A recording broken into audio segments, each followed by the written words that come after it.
Bonjour, bienvenue au jour 15.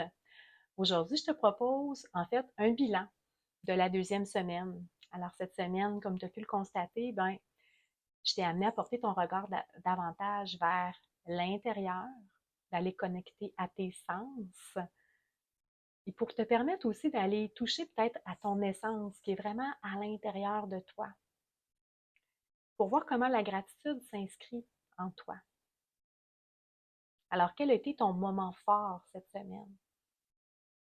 Qu'as-tu réalisé? Quel sens est peut-être plus prédominant chez toi, que tu as plus de facilité à aller te connecter? Lequel te demande peut-être un petit peu plus de défis? Lequel aurait besoin d'être un peu plus d'amour? Et comment se portent tes gratitudes? Comment ça se passe pour toi de prendre le moment de t'asseoir pour écrire tes gratitudes? Est-ce que tu arrives à en écrire au moins 3? Est-ce que c'est encore un défi?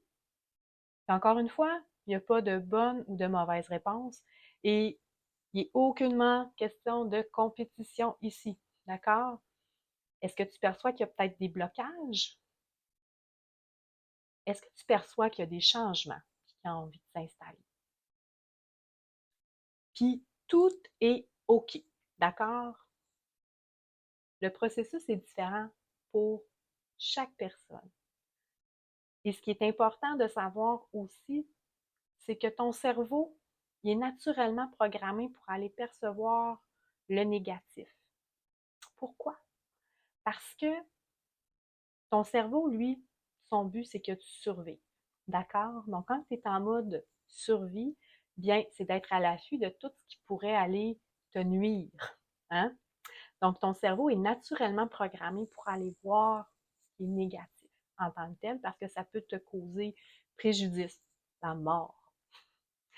Alors que quand on commence un processus comme celui-là, d'aller cultiver la gratitude, d'aller porter davantage notre regard sur ce qui est plus positif, ce qui est beau, ce qui est bon, mais cette reprogrammation en tant que telle, bien, ça demande une certaine intégration. Ça demande de la pratique aussi. Hein, c'est comme quand tu fais un chemin dans la forêt ou dans un endroit, bien, quand c'est bien tapé, c'est facile de circuler. C'est la même chose dans ton cerveau. Quand on veut créer des nouveaux chemins, bien, ça demande de débroussailler un petit peu plus. Ça demande plus d'efforts au départ. Alors, c'est normal que ça te demande peut-être encore des efforts. C'est super normal. Et dis-toi qu'avec le temps, ben, le chemin va être fait et ça va se faire plus naturellement. Je suis convaincue que tu es déjà sur la bonne voie. J'en suis vraiment convaincue. Et en fait, la troisième semaine va s'amorcer. On va continuer le voyage ensemble pour aller découvrir d'autres facettes de la gratitude et des manières de l'intégrer à son quotidien. Donc, oui, avec la connexion avec tes sens, je trouvais que c'était un élément qui était essentiel. Et maintenant, on va aller à un autre niveau. Alors, prends le temps de faire ton bilan aussi, d'aller voir des bons coups, tes bons coups. Oui, il y a toujours des choses, place à amélioration, mais porte ton regard sur ce qui va bien et le reste suivra bien. Alors, on se retrouve demain pour amorcer la troisième semaine. Je te souhaite une magnifique journée. Puis, n'hésite pas à partager sur le groupe Facebook. C'est toujours intéressant de pouvoir s'encourager entre nous. Bye!